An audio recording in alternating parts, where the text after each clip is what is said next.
Well, hello and welcome to DICE together here with Christofer Emgård. We're going to have a small interview about Mirror's Edge Catalyst. Thank you for having me. No worries. I'm really excited for this game, and I played the first one a few years ago, and I just love that we have this kind of parkour aspect of it. I mean, there are so many shooters out today, so it's just fun to have this kind of free running around.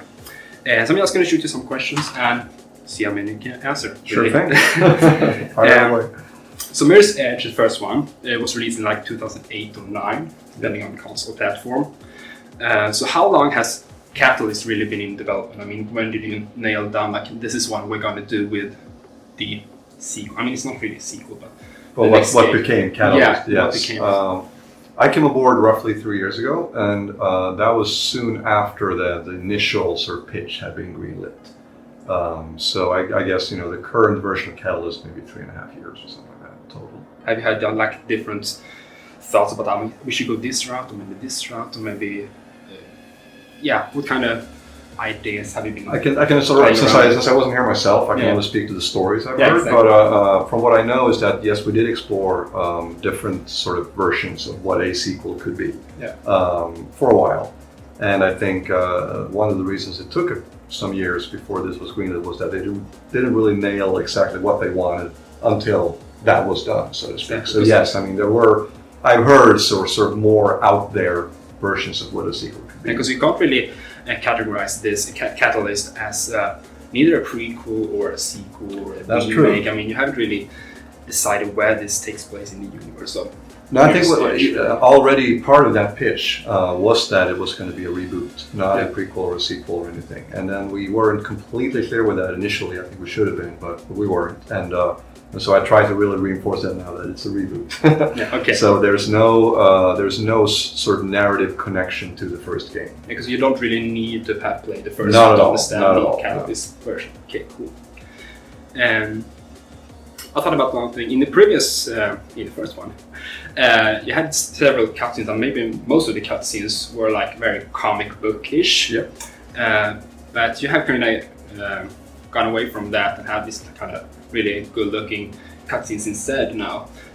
What made you? How did you come up with the decision to skip those kind of in-game comic book-ish looks cutscenes to this kind of new approach of cutscenes? I think it was sort of a two-part thing in a way. One was that with the reboot and like doing Catalyst, one of the main pillars was we wanted to tell more about Faith's story, like who she is and like why does she do the things she does, and also to give her an arc. Like she starts out being one person, she ends up not being a different person, but she goes through some experiences that shape her. And I think once that was sort of decided, I want to go deeper into her, deeper into what she is and can be. We also felt that the best way to do that would be to have more realistic looking cutscenes, because they could convey. I mean, I'm not saying animation can be amazingly emotional and so on, but I think we felt that we wanted to showcase more of how she really looks in the game. Since you spend most of the game just playing through her eyes, right? You don't really see her. And then the cutscenes became a great opportunity for us to showcase her in all her coolness, So that was definitely, I think, a big part of that decision. Cool. Next question is kind of connected to this one. The comic book, because it was a comic book kind of connected to this game, released in 2015 in September, right? That's right, yes. Mirror's Edge, let's see if I get it right, Exordium. That's right. Right, yeah. So this was published by Dark Horse Comics, right? I just want to get it out there. So how important is this kind of prequel comic book connected to Catalyst? I mean, do you really have to read it to understand the rest of the Catalyst story, or what made you have this kind of decision to have this kind of prequel comic book to the game itself? I mean, outside the game itself, telling the story. So no, you don't have to read it. If you do, it'll be a richer experience. There are characters in the game that are presented for the first time in the comic. Some of her relationships are set up there and then they play out later in Catalyst, but you don't need to understand that setup to understand what happens in Catalyst. They strengthen each other, I would say. You could read the comic and not play the game. You would wonder about how some things went, but there are sort of self-contained storylines, but they're also sort of deeply intertwined. And I think while creating Catalyst, one of the big things was that we really, while developing Faith and sort of going more deep into her backstory and so on, the world around her grew as well. So, you know, she had friends and allies and enemies and so on. They got backstories. And then I added some more lore to the city itself. And the city had to exist in a nation. And, you know, the nation had a history and so on. So it just grew and grew and grew. When we started talking about making a comic, it was like, well, you know, there's all these stories that we don't tell in the game that would be perfect to do, you know, either as a comic or as anything. So already when that was decided, it was like almost, okay, we will, you know, have this storyline here that would be perfect for that. Initially, we did explore some other options for the comic, like placing it in parallel to the game, or even as a sort of almost completely outside of the game story.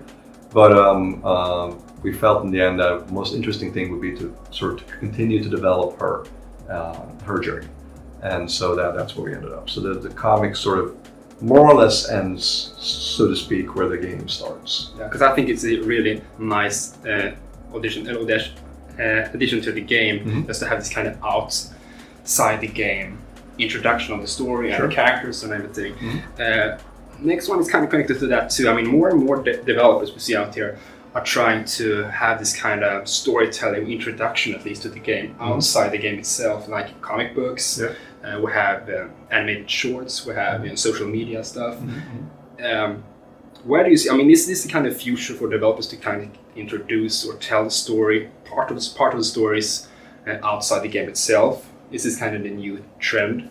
How would you say? Sure. I mean, everybody does it, right? So I definitely, I mean, I hope it's not a trend, you know, because I think that storytelling in general, I mean, I've always myself been, you know, deeply fascinated by stories told across different medias, but only the ones that actually connect, not when they're completely separate, you know, they're the same, like the original Star Wars Expanded Universe stuff, for example. You know, this was back in the early 90s, and you saw the movies, and that was all the Star Wars you had. And then there was this book that came out, and it was like, oh, it takes place several years after the last Star Wars, and they actually connect. You know, that was amazing at the time. Now it's standard fare; everybody does it in a way. But I think that's fine, because I think it just allows us to create larger worlds and more immersive worlds, and also to open up those worlds to people that, you know, there might be people out there that do not play games at all, but they read the comics, and so that's an introduction to them for that world. And the other way around, like, you know, somebody never read a comic, but I play the game, I love it, I want to know more, so maybe I'll pick up the comic as well, and then that leads them to discover the world of comics. So there's a nice little interaction back and forth there. I mean, it's a really interesting way to reach out to even more people, as you said, the comic book fans and gamers and just normal people on social media. And I think it's a great opportunity to expand on stories and such. But as you say, I mean, I hope it won't be too expand. I mean, no, and I mean, it will be too much in the end. So, true. So the game will be just a small part. I mean, the game should always be the core, at least, in my opinion. No, I agree, and I think, I mean, you have a similar situation with Star Wars, for example, that the movies will remain. That's the core experience, right? Everything else is sort of perpendicular to that. But with that said, and I think you're also right.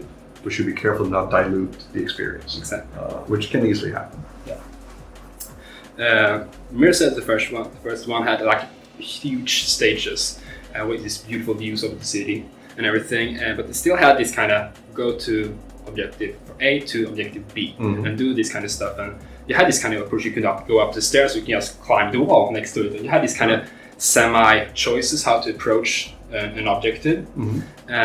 What made you decide to have this kind of more of an open world-ish view of Catalyst? I mean, how many more choices will we as a player have? You know, there's no number attached to that. How much of an open world would you say Catalyst is? So we describe it as free roaming because it's not GTA. But it's definitely there's a city with several districts that you open up one by one, and you get access to a larger and larger space to run around in.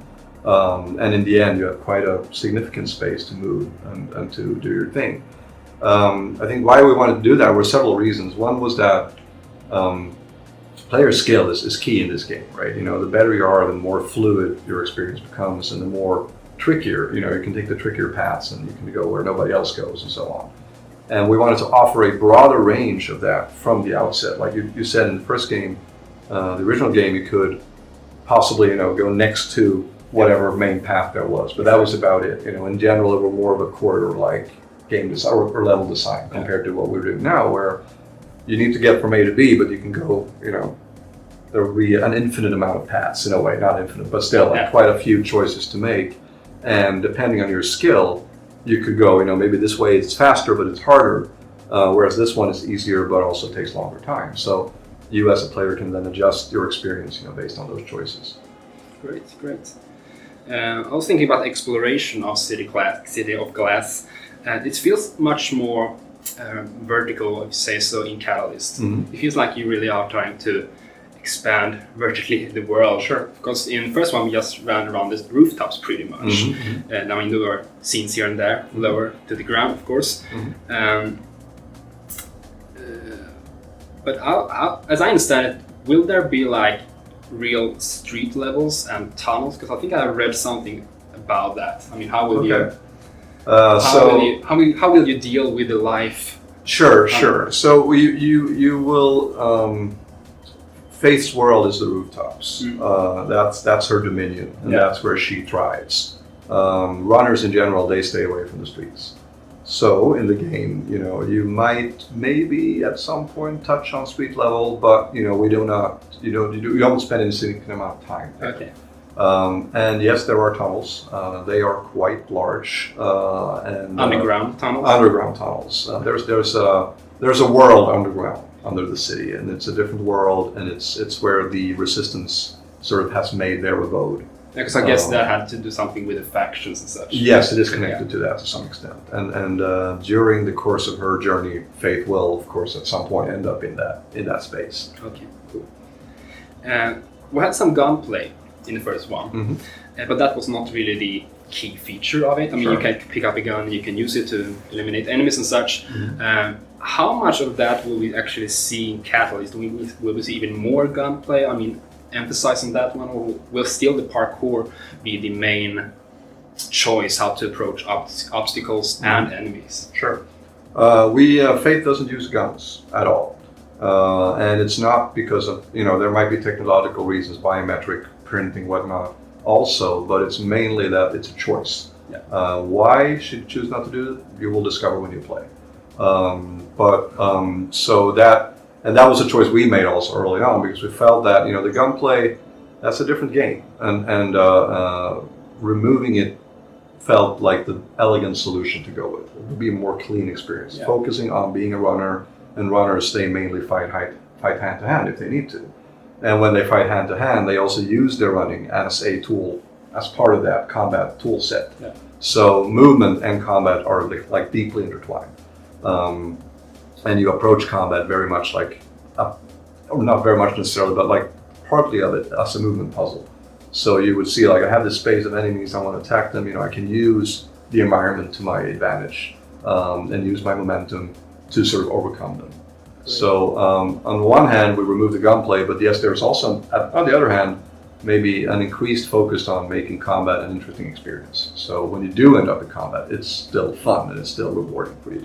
Personally, it felt like you had this choice of you can pick up a gun from an enemy, you can use it like a few shots, but that felt always like the last resort. Sort of when you were stuck and like overwhelmed by enemies and such. But I think it's great that you still have this kind of core feature of the parkour and the fluidity of the movement and such. I think that's great. Cool. In the first one, you also had kind of features regarding multiplayer about the time trials and such. As I understand, you have this kind of social play in Catalyst. Can you expand on that? I mean, how will players be able to interact? Or, I mean, it's not really live co-op or anything. No. But can you expand on the multiplayer? So it's asynchronous, to begin with, which means that you actually never directly interact with anybody else, but your experience will intersect theirs. So your time trials, your times, and so on will be posted on leaderboards. People can compete against them. You can create runs for others to run, and leave your mark on the world for others to see.